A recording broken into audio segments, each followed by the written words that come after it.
Alright guys, should be a pretty short video today. We're just talking about choosing an appropriate display. What kind of graph should I choose to deliver my data? So I would really recommend putting this chart into your notes. So we would use a line plot to show how often each number occurs.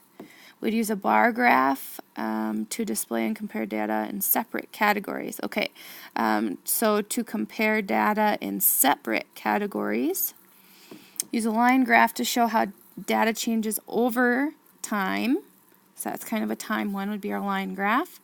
And then a stem and leaf plot would show how often they occur and how they are distributed.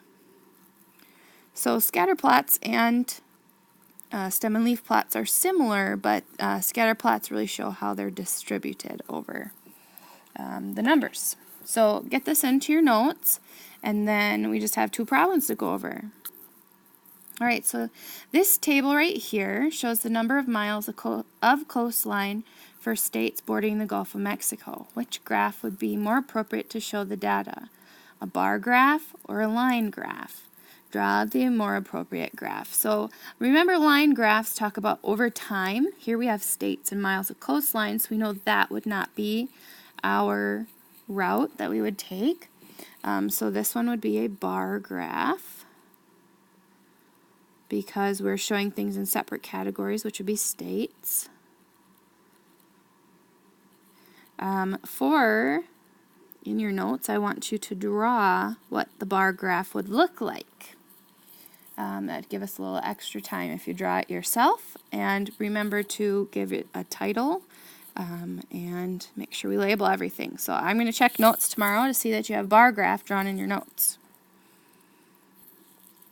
Alright, now this table shows the length, sorry it's a little crooked, shows the lengths of some animals.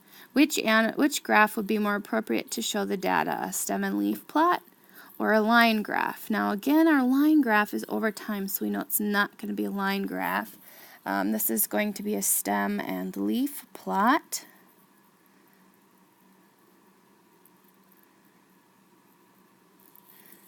Which shows our data and how it is distributed.